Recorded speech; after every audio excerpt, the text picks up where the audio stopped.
আসসালামু আলাইকুম, সবাইকে ধন্যবাদ এবং কৃতজ্ঞতা জানাচ্ছি। আপনারা জানেন গত 8 আগস্ট শুক্রবার জাতীয়তাবাদী ছাত্র দলের কমিটিকে কেন্দ্র করে, হল কমিটিকে কেন্দ্র করে ঢাকা বিশ্ববিদ্যালয়ের শিক্ষার্থীদের মধ্যে হলে হলে যে ছাত্র রাজনীতি নিয়ে তাদের মধ্যে যে আশঙ্কার জায়গা তৈরি হয়েছে, সেই আশঙ্কার জায়গাটা বিস্ফোরিত হয়েছে তাদের মাঠ পর্যায়ে আন্দোলনের মধ্য দিয়ে। আজকে যে সংবাদ সম্মেলন, সেই সংবাদ সম্মেলনের মধ্য থেকে আমরা শুধু শিক্ষার্থীদের যে উদ্বিগ্নতার যে জায়গাটা, সেই জায়গাটা আমরা ক্লিয়ার করতে চাচ্ছি। প্রিয় উপস্থিতি, আপনারা জানেন আমরা এর আগেও বলেছি যে ছাত্রদের সম্পর্কে আমার ধরন কেমন হবে কিংবা আমরা কী চাই।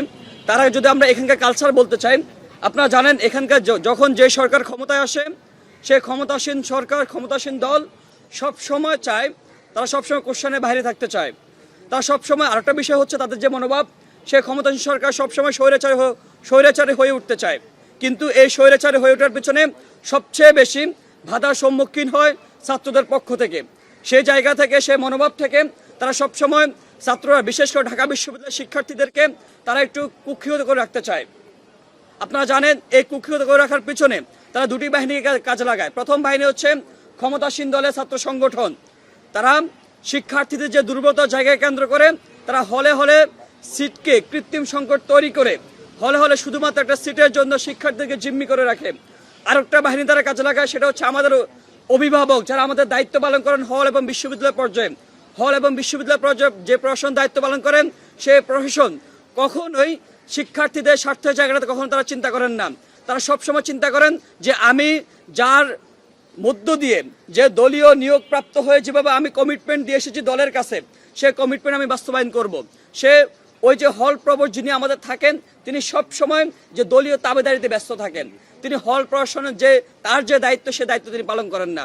আপনারা জানেন ঢাকা বিশ্ববিদ্যালয় সহ প্রতিটি পাবলিক বিশ্ববিদ্যালয়ের শিক্ষার্থীরা বেশিরভাগই নিম্ন মধ্যবিত্ত ফ্যামিলি থেকে উঠে আসে। আমাদের একটাই দুর্বলতার জায়গা যে আমাদের আর্থিক সংকট। আর একটা বিষয় হচ্ছে এই যে একটা পরিকল্পিত একটা চিন্তা ভাবনা ঢাকা বিশ্ববিদ্যালয় সহ প্রত্যেকটা পাবলিক বিশ্ববিদ্যালয়ে একটা কৃত্রিম সিট সংকট তৈরি করে রাখেন। তো সেই জায়গা থেকে আমাদের সিট সংকট, একই সাথে আমাদের এই দুর্বলতার কাজে লাগিয়ে ক্ষমতাসীন দল, ছাত্র সংগঠন এবং প্রশাসনকে কাজে লাগিয়ে আমাদেরকে সবসময় একটা নিপীড় নির্যাতনের কালচার প্রতিষ্ঠা করে, একটা দাসত্বের কালচার হাজির করে, যার পরিপ্রেক্ষিতে দীর্ঘদিনের তীব্র অভিজ্ঞতার শিকার, একটা নিন্দ অভিজ্ঞতার শিকার হচ্ছে বিশ্ববিদ্যালয়ের শিক্ষার্থীরা। যার জায়গা থেকে আপনারা জানেন যে এখন এসে বারবার করে তারা সে আগ্রহ প্রকাশ করছে, তাদের সে সংখ্যার জায়গা তৈরি করছেন, তারা আবারও হলে হলে রাজনীতি চায় না। প্রিয় বন্ধুগণ, আপনারা দেখেছেন গত 17 জুলাই কোটা সংস্কার আন্দোলনের মধ্য দিয়ে যে আন্দোলন ভিন্ন দিকে রূপ নেয়, সেই আন্দোলন ভিন্ন রূপ নেওয়ার অন্যতম আকাঙ্ক্ষা ছিল যে হলে হলে তারা আবারও যে দাসত্বের কালচার তারা ফিরে আনতে চায় না। আপনি দেখেছেন শুধুমাত্র ছাত্রদল কমিটি না, এর আগে যখন ছাত্রদল যখন হল গেট এবং হলের রুমগুলোতে যখন একটা পোস্টার লাগিয়েছিল, ওইটাকে কেন্দ্র করে শিক্ষার্থীরা হচ্ছে তাদের খুবই ফেটে পড়ে। কারণ কি জানেন, আমাদের গ্রামের ভাষায় একটা কথা আছে যে যার বাবাকে কুমিরে খেয়েছেন সে ঢেকি দেখলেও ভয় পায়। আপনারা জানেন এই যে শিক্ষার্থীদের ভয়ের জায়গা, যে আশঙ্কার জায়গা, যে ট্রমার জায়গা, সেই ট্রমার জায়গাটা চিন্তা করে, তাদের সুযোগ সুবিধার জায়গাটা চিন্তা করে আমরা তাদের দাবি দেওয়ার প্রতি, তাদের সুযোগ সুবিধার প্রতি, তাদের সেন্টিমেন্টের প্রতি শ্রদ্ধা জানাতে চাই। আমরা এই জন্য বলেছি যে বর্তমান যে পরিস্থিতি অবশ্যই ছাত্র রাজনীতি থাকবেন। রাজনীতি করা না করা ব্যক্তি সাংবিধানিক অধিকার, ব্যক্তিগত অধিকার। কিন্তু আমি যদি বলি যে রাজনীতি, যদি ছাত্র রাজনীতি বলেন, ছাত্র রাজনীতি যদি ছাত্রদের কল্যাণেই হয়, ছাত্রদের জন্যই হয়, অবশ্যই এবং অবশ্যই আমাকে ছাত্রদের সুযোগ সুবিধা, তাদের সেন্টিমেন্ট, তাদের দাবি দেওয়াকে মাথায় রেখে আমাকে ছাত্র রাজনীতি কাঠামো পরিবর্তন করতে হবে।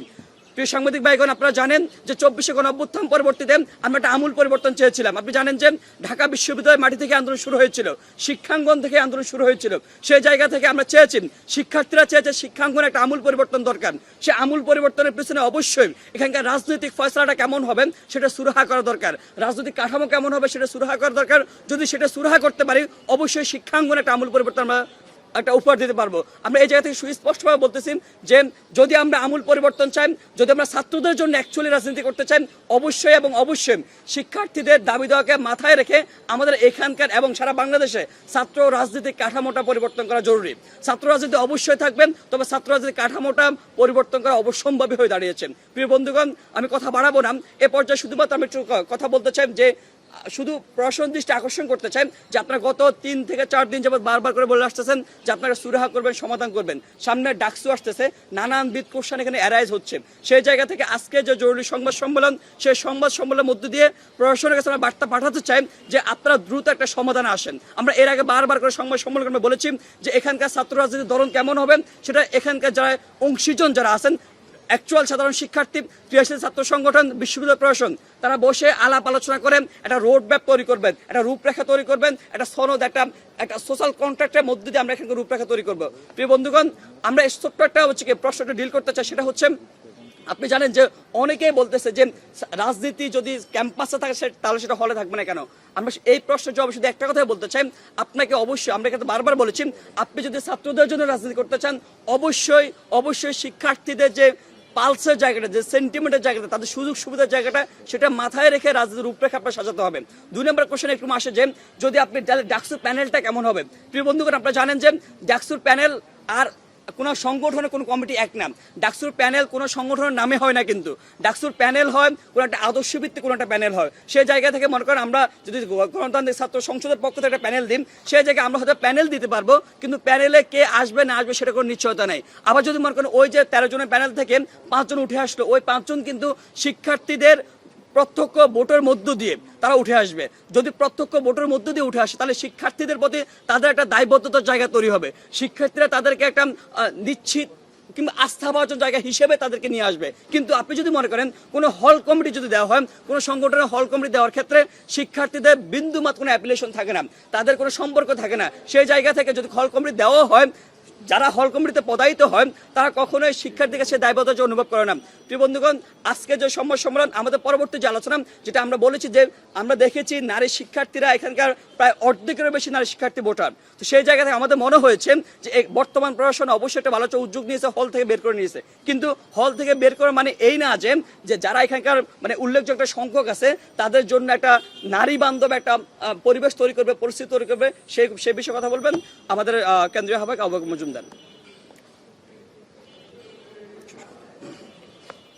উপস্থিত সকল সাংবাদিক বোনদেরকে ধন্যবাদ। আজকের জরুরি সংবাদ সম্মেলনে আমরা 2টি বিষয়ে ফোকাস করার জন্যই আপনাদেরকে ডেকেছিলাম। একটি বিষয়ে বিস্তারিত আলোকপাত করেছেন আমাদের ঢাকা বিশ্ববিদ্যালয়ের আহ্বায়ক আব্দুল কাদের, চলমান যে ছাত্র রাজনৈতিক ইস্যু ঢাকা বিশ্ববিদ্যালয়ে চলছে সে বিষয়ে। ভাইয়ের যে বক্তব্য, এটাকে আমি একটু ছোট করে সামারাইজ করে দিচ্ছি। আমাদের মূল বক্তব্য হচ্ছে, গত বছর 17ই জুলাই ঢাকা বিশ্ববিদ্যালয়ের শিক্ষার্থীরা অভ্যুত্থান চলাকালীন সময়ে হলে হলে শিক্ষার্থীরা একটি সিদ্ধান্ত গ্রহণ করে এবং বিশ্ববিদ্যালয় প্রশাসন তাদের সিদ্ধান্তে সম্মতি জ্ঞাপন করে একটি সিগনেচার দেয়। সেটা ছিল হলে কোনো ধরনের ছাত্র রাজনীতি চলবে না। তো হল সংসদে কোনো ধরনের ছাত্র রাজনীতি চলবে না। আমরা দেখি যে গত 8ই আগস্ট আবারও শিক্ষার্থীরা সেই তাদের দাবি পুনরাবৃত্তি করে। বাংলাদেশ গণতান্ত্রিক ছাত্র সংসদ মনে করে তারা সাধারণ শিক্ষার্থীদের রাজনীতি করে। সাধারণ শিক্ষার্থীরা যে দাবি 17 জুলাই জানিয়েছে, সাধারণ শিক্ষার্থীরা যে দাবি তাদের মনে প্রাণে লালন করে, সাধারণ শিক্ষার্থীরা যে দাবি গত 8ই আগস্ট জানিয়েছে, আমরা সেই দাবির পক্ষে। আমরা দেখেছি আমাদের প্রবর্স মহোদয় তিনি বক্তব্যে বলেছেন হলে সকল ধরনের প্রকাশ্য গুপ্ত রাজনীতি নিষিদ্ধ করা হলো, প্রক্টর মহোদয় বলেছেন। তো আমরা সেই কথার পক্ষে আছি এবং আমরা চাই বিশ্ববিদ্যালয় প্রশাসন অনতিবিলম্বে এটার একটা রোডম্যাপ ঘোষণা করবে, কিভাবে এই প্রক্রিয়া বাস্তবায়ন করবে। সাধারণ শিক্ষার্থীদের মনের যে ভাব সেটা লিখিত আকারে বিশ্ববিদ্যালয়ের সেটা প্রতিফলিত হবে, সেই প্রক্রিয়া আমরা বিশ্ববিদ্যালয় থেকে অনুপস্থিত দেখছি।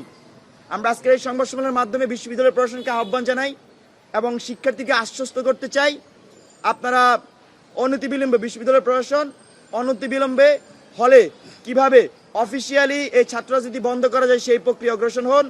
আর সাধারণ শিক্ষার্থীকে একটা বিষয় আশ্বস্ত করতে চাই, ঢাকা বিশ্ববিদ্যালয়ে আমরা থাকাকালীন এখানে কোনোভাবেই হলে আমরা এই অপরাজনীতি হতে দিব না। ছাত্রলীগ যে ধরনের গেস্ট রুম, গণরুম এর সংস্কৃতি চালু করেছিল, প্রোগ্রামে জোর করে নেওয়ার সংস্কৃতি চালু করেছিল, সেগুলোর বিরুদ্ধে আমাদের জোরালো অবস্থান সবসময় থাকবে। বন্ধুগণ, আমাদের যে দ্বিতীয় বিষয় খুবই গুরুত্বপূর্ণ। আপনারা দেখবেন যে জুলাই অভ্যুত্থানে আমাদের মহিষী নারী সহযোদ্ধারা মিছিলের নেতৃত্ব দিয়েছিল আর আমরা পিছনে পায়ে হেঁটেছিলাম। সেই নারী শিক্ষার্থীদের আমরা দেখছি যে জুলাই পরবর্তী সময়ে ঢাকা বিশ্ববিদ্যালয়ের নানা মেকানিজমে তাদেরকে কিন্তু চাপে ফেলা হচ্ছে। আমরা দেখেছি এখানে মোরাল পুলিশিং ব্যাপক হারে বেড়ে গিয়েছে, এখানে সোশ্যাল মিডিয়ায় সাইবার বুলিং বেড়ে গিয়েছে। আমরা সর্বশেষ দেখতে পাচ্ছি এইখানে ডাকসুকে কেন্দ্র করে ঢাকা বিশ্ববিদ্যালয়ের নারী শিক্ষার্থীদেরকে কিভাবে ডাকসুতে অনুৎসাহিত করা যায় তার একটা হীন পরিকল্পনার কথা আমরা শুনছি। সেই হীন পরিকল্পনা আজকে আপনাদের সামনে তুলে ধরছি। উপস্থিত বন্ধুগণ, আপনারা জানেন ঢাকা বিশ্ববিদ্যালয়ে আমাদের নারী শিক্ষার্থীদের জন্য মাত্র 5টি হল বরাদ্দ আছে। আমাদের নারী শিক্ষার্থী প্রায় 47.5% ঢাকা বিশ্ববিদ্যালয়ের মোট নারী শিক্ষার্থী। তো সেখানে মাত্র 5টি হল আমাদের আছে। আপনি ভোট কেন্দ্রগুলো আমি একটু বলে আমি শর্ট করছি। এখানে রোকেয়া হল, শামসুন্নাহর হল এবং সুফিয়া কামাল হল, এই 3টা হলের ভোট কেন্দ্র করা হয়েছে টিএসসিতে। ওই দিক দিয়ে কুয়েত মৈত্রী আর বঙ্গমাতা হল এটা করা হয়েছে ঢাকা বিশ্ববিদ্যালয় ক্লাবের এখানে। আপনারা দেখবেন আমি ডেটাটা বলছি, রোকেয়া হলের শিক্ষার্থীর সংখ্যা 5,641, সুফিয়া কামাল হলের নারী শিক্ষার্থীর সংখ্যা 4,434 এবং শামসুন্নাহর হলের নারী শিক্ষার্থীর সংখ্যা 4,084। মোট নারী শিক্ষার্থী দ্বারা এই 3টি হলে 14,141। টিএসসির মতো একটা ছোট জায়গায় 14,141টা বোর্ড সারাদিনে কাজ করা কোনোভাবেই সম্ভব না আমরা মনে করছি। টিএসসিতে আপনারা যারা টিএসসি সম্পর্কে অবগত আছেন দেখবেন যে টিএসসিতে একটি ক্যাফেটেরিয়া আছে, একটি গেমস রুম আছে আর একটি অডিটোরিয়াম আছে যেখানে বোর্ড কাস্ট হতে পারে। এই 3টি জায়গায় সর্বোচ্চ 3 থেকে 4,000 বোর্ড একদিনে কাজ করা সম্ভব। কারণ ডাকসুতে একটা শিক্ষার্থী মোট 41টা বোর্ড দিতে হবে। এবার 41টা বোর্ড দিতে হলে তার অন্তত 4 থেকে 5 মিনিট লাগবে।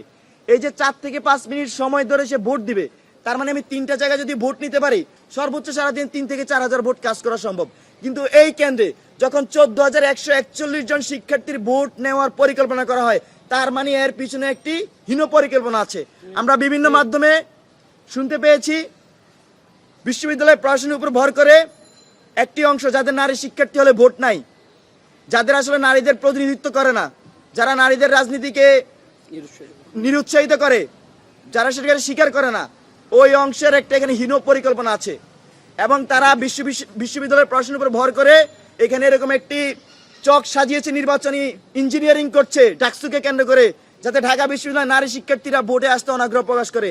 আপনি দেখবেন এখানে যদি 14,141 জন শিক্ষার্থীর ভোট নেওয়া হয় তাহলে কি হবে?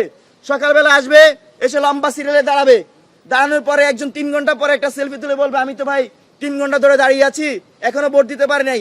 তাকে অনলাইনে দেখে আরো 50 জন আর আসবে না, কারণ সে 3 ঘন্টা রোদে দাঁড়াইয়া সে ভোট দিতে চায় না। এভাবে সিস্টেমেটিক ভাবে এখানে তাদেরকে অনুৎসাহিত করা হচ্ছে। আমরা দেখেছি 19 সালের ডাকসু নির্বাচনে ছাত্রলীগ কৃত্রিম লাইন তৈরি করত, আর এবারে ডাকসু নির্বাচনে নারীদেরকে অনুৎসাহিত করার জন্য এখানে ইচ্ছাকৃতভাবে সিস্টেমেটিক ইঞ্জিনিয়ার্ড একটা লাইন তৈরি করার চিন্তা ভাবনা করছে। আমরা এই ধরনের প্রক্রিয়া তীব্র নিন্দা এবং প্রতিবাদ জানাচ্ছি। আমরা ঢাকা বিশ্ববিদ্যালয় প্রশাসনকে স্পষ্টভাবে বলে দিতে চাই, 19-এর ডাকসুতে নানা ধরনের ইঞ্জিনিয়ারিং হয়েছে, আমরা সেগুলা শুনেছি জানি। নতুন করে জুলাই অভ্যুত্থান পরবর্তী সময়ে ঢাকা বিশ্ববিদ্যালয়ের শিক্ষার্থীদের সাথে কোনোভাবে এ ধরনের প্রতারণা করা চলবে না। আমরা মনে করি যারা নারীদেরকে প্রতিনিধিত্ব করে না বা যারা নারীদেরকে এভাবে ভোটে অনুচ্ছেদ করার প্ল্যান বা চক বাস্তবায়ন করছে তাদের ব্যাপারে নারীরা এবার ব্যালট বিপ্লবের মাধ্যমে জবাব দিবে। বন্ধুগণ, আরো 2টি হল আমাদের আছে, বঙ্গমাতা হল এবং কুয়েত মৈত্রী হল। আপনারা জানেন সেগুলা এই নিউ মার্কেটের পিছনে ওই পাশে অবস্থিত। তো সেই 2টি হলের কেন্দ্র স্থাপন করা হয়েছে ক্লাবের মধ্যে। আমি ঢাকা বিশ্ববিদ্যালয় প্রশাসনের কাছে প্রশ্ন রাখতে চাই, ঢাকা বিশ্ববিদ্যালয় ক্লাব কি একাডেমিক জায়গা কিনা? আমাদের কথা ছিল, আমাদেরকে বলা হয়েছিল একাডেমিক এলাকার মধ্যে করা হবে, কেন্দ্র করা হবে। টিএসসি একাডেমিক এলাকা কিনা আমি ঢাকা বিশ্ববিদ্যালয় প্রশাসনের কাছে প্রশ্ন রাখতে চাই। কিন্তু ওই 2টি হলের সামনে খুব সুন্দর চমৎকার একাডেমিক স্পট আছে। আপনারা জানেন আমাদের সোশ্যাল ওয়েলফেয়ার ইনস্টিটিউট কিন্তু বঙ্গমাতা এবং কুয়েত মৈত্রী হলের সামনে অবস্থিত। সেখানে না করে কেন আমাদের এই ঢাকা বিশ্ববিদ্যালয় ক্লাবে আনা হচ্ছে? আমরা মনে করছি যে এর পিছনেও হীন পরিকল্পনা জড়িত। কারণ এখানে একটা অংশ চায় না যে নারীরা ভোটে অংশগ্রহণ করুক, কারণ নারীরা ভোটে অংশগ্রহণ করলে যেভাবে হাসিনা পালাই গেছে নারীদের অংশগ্রহণে, এখানে নারীদের বিরুদ্ধে যারা রাজনীতি করে, যারা মোরাল পুলিশিং করে, যারা স্লাট শেমিং করে, যারা সাইবার বুলিং করে, তাদের রাজনীতিও থেমে যাবে। আমি ঢাকা এখানে আপনারা দেখবেন এখানে যথেষ্ট দূরত্ব এবং নিউ মার্কেটে জ্যাম লাগে, রাস্তায় সমস্যা হয়, অনেকেই কিন্তু আসতে চাবে না, সেদিন কিন্তু যানবাহনও বন্ধ থাকবে। তো সবকিছু মিলিয়ে সেখানে একটি খুবই চমৎকার পরিবেশ থাকা সত্ত্বেও আমি বলছি সোশ্যাল ওয়েলফেয়ার ইনস্টিটিউটের কথা, সেখানে একটি চমৎকার এই পরিবেশ থাকা সত্ত্বেও সেখানে কেন করছে না সেই প্রশ্ন আমরা রাখতে চাই। আর আমাদের পক্ষ থেকে আমরা প্রস্তাবনা করছি, এখানে আপনারা দেখবেন সুফিয়া কামাল হল সেই কোথায় অবস্থিত, বঙ্গবাজারের কাছাকাছি, সেই হলকে যখন টিসি দেয় তখন কিন্তু তারাও আসতে অনাগ্রহ প্রকাশ করবে এত দূর আসতে।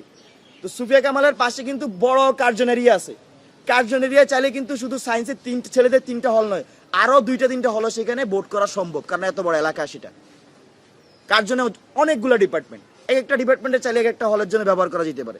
তো আমরা প্রস্তাব জানাচ্ছি, আমাদের প্রস্তাবিত দাবি হচ্ছে সুফিয়া কামাল হলের কেন্দ্র টিসিতে না করে সেটাকে অনতিবিলম্বে কার্জনে স্থানান্তর করা হোক।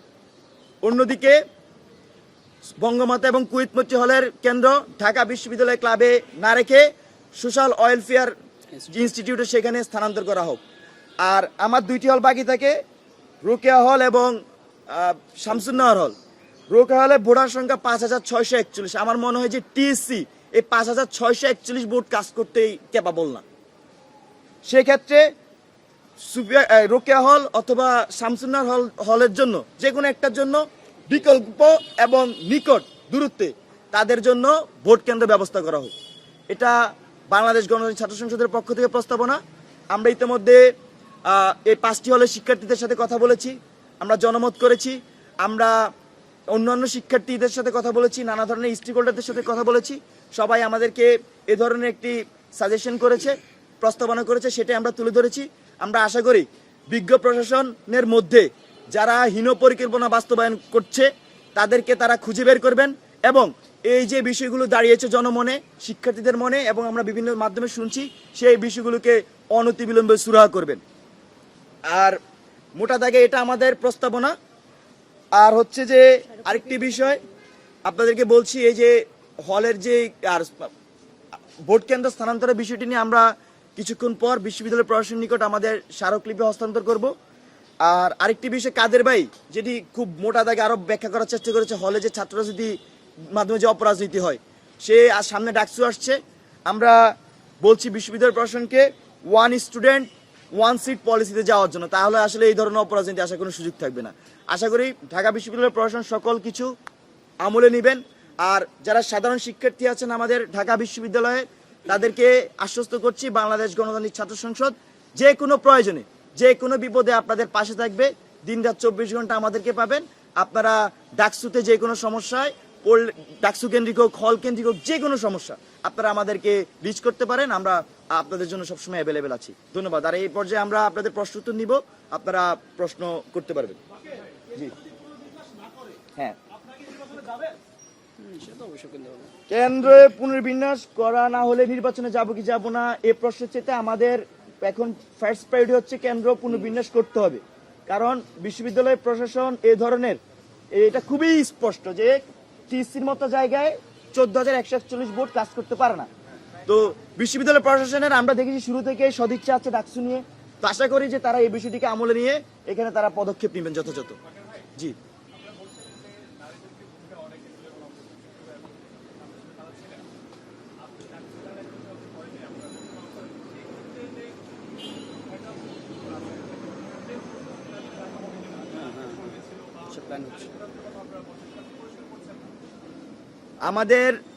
আমাদের ডাকসু প্যানেলে নারীদের একটা ভালো রিপ্রেজেন্টেশন থাকবে। ডাকসুতে নারী নিয়ে আমাদের চমক থাকবে, শুধু নারী না আমাদের প্যানেল নিয়েও চমক থাকবে। আমরা যখন প্যানেল ঘোষণা করবো আপনারা সেটা দেখতে পাবেন। আপনারা দেখবেন জুলাই অভ্যুত্থান পরবর্তী সময়ে ঢাকা বিশ্ববিদ্যালয়ে যেসব নারীরা ছাত্র রাজনীতি করছেন তাদের সবচেয়ে বড় অংশটাই আমাদের সাথে আছে। এবং আমরা আমাদের একদম সর্বোচ্চ পদের মধ্যে আমাদের নারীরা কিন্তু আছেন নেতৃত্বস্থানীয় জায়গায়, যেটা খুব কম ছাত্র সংগঠনই প্র্যাকটিস করে। তো আমরা শুরু থেকেই একটি comfort zone politics, women's friendly একটি ক্যাম্পাস, এখানে মুক্ত চর্চার একটি ক্যাম্পাসের জন্য আমরা কাজ করে যাচ্ছি এবং আমরা সেখানে নারী শিক্ষার্থী থেকে শুরু করে সকল ধরনের সাধারণ শিক্ষার্থীর কাছে আমরা সেই সাড়া পেয়েছি। আশা করি ডাকসুতেও আমাদের সেই একই অবস্থান বিরাজমান থাকবে। আর কোনো প্রশ্ন?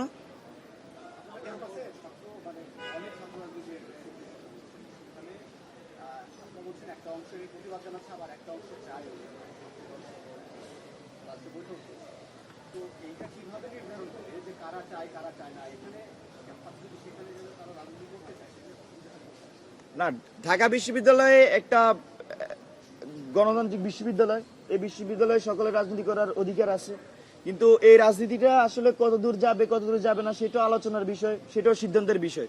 ছাত্রলীগও তো ছাত্র রাজনীতি করতো, ছাত্রলীগের তার ছাত্র রাজনীতির অংশ হিসেবে গেস্ট রুম গণরুমকে রাখে নাই, রাখছে তো। ছাত্রলীগকে তার ছাত্র রাজনীতির অংশ হিসেবে সিট বন্টনকে রাখে নাই, রাখছিল তো। ছাত্রলীগ তো এগুলো করতো। তো এখন জুলাই অভ্যুত্থান পরবর্তী সময়ে আমরা কতটুকু করব না, কোথায় করব না, এই বিষয়ে শিক্ষার্থীরা কিন্তু জুলাইতেই তাদের মতামত জানিয়ে দিয়েছে। আপনি দেখবেন যে 17 জুলাইয়ের মধ্যে প্রায় প্রত্যেকটি হলে তারা কিন্তু হলের প্রশাসনের সাথে কথা বলে তাদের যেই মতামতের ভিত্তিতে তারা একটি চুক্তিতে এসেছে হল প্রশাসনের সাথে, এবং হল প্রশাসনও সেই চুক্তিতে সাই দিয়েছে। আমরা সেই চুক্তির কথাই বলছি, আমরা সেই শিক্ষার্থীদের কথাই বলছি, যে শিক্ষার্থীরা জুলাই অবদান রেখেছিল তাদের কথাই বলছি, যে শিক্ষার্থীরা জুলাইতে সিদ্ধান্ত নিয়েছিল তাদের সিদ্ধান্তের কথা বলছি, যে শিক্ষার্থীরা সেই সিদ্ধান্ত অটল থেকে আজকে একই সুরে কথা বলছে তাদের কথা বলছি। তো আমাদের অবস্থান খুবই সুস্পষ্ট, এখানে হল পর্যায়ে আমরা ছাত্র রাজনীতি চাই না, শুধুমাত্র হল সংসদ চাই। এছাড়া ঢাকা বিশ্ববিদ্যালয়ের মুক্ত গণতান্ত্রিক চর্চা, সেখানে সকল ছাত্র সংগঠন তাদের আদর্শিক জায়গা থেকে ছাত্র রাজনীতি পরিচালনা করতে পারে, সেটা আমরা আমাদের ছাত্র সংগঠন ঘোষণার সময় বলেছি, আমাদের আগের সংবাদ সম্মেলনে কাদের ভাই সেই বিষয়টি বিস্তারিত বলেছেন, আজকেও সেটাই বলছি। হ্যাঁ, মনোনয়নের সর্বশেষ তারিখ হচ্ছে 18 তারিখ।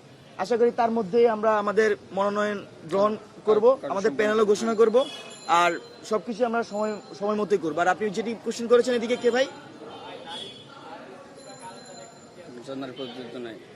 যাদের নারী প্রতিনিধিত্ব নাই, যাদের কমিটিতে নারী প্রতিনিধি থাকে না, তারা নারী নেতৃত্ব চায় কিনা এটা প্রশ্ন আর কি আমাদের।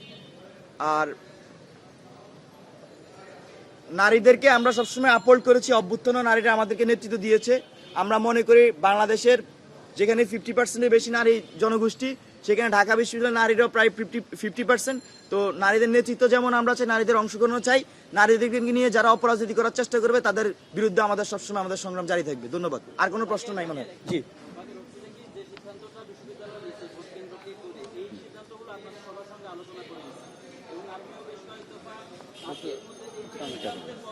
ভোট করে নিয়ে আলোচনা নেই, ভোট করে নিয়ে আলোচনা নেই।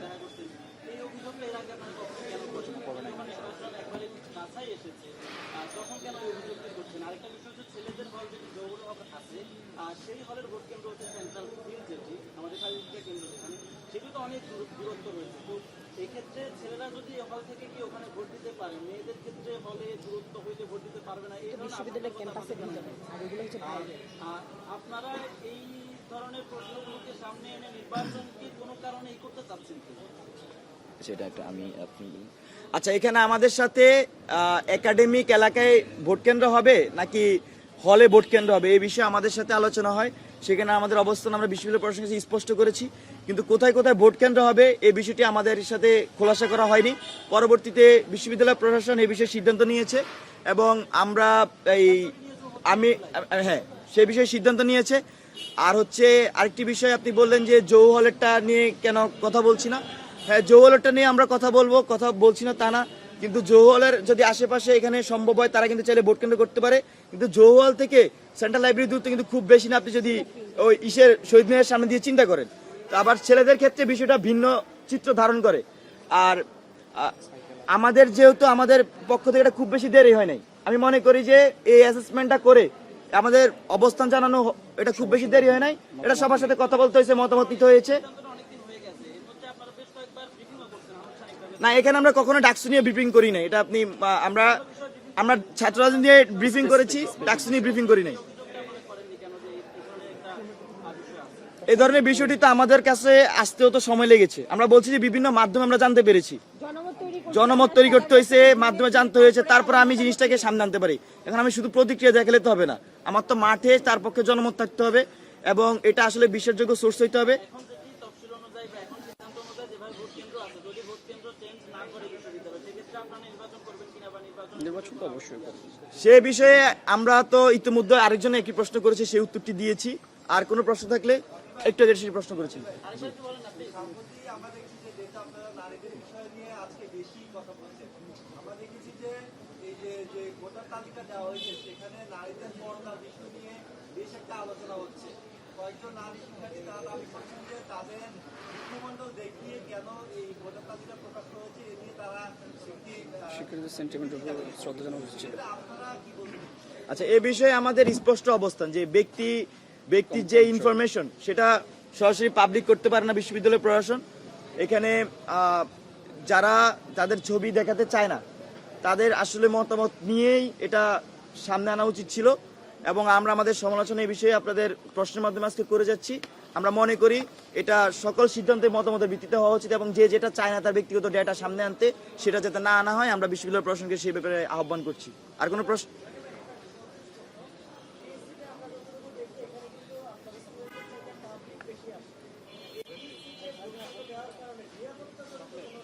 আচ্ছা, ওই দিন পুরো ক্যাম্পাস আপনারা নিয়মিত দেখবেন, পুরো ক্যাম্পাসে কেউ ঢুকতে পারবে না, বাইরের কেউ।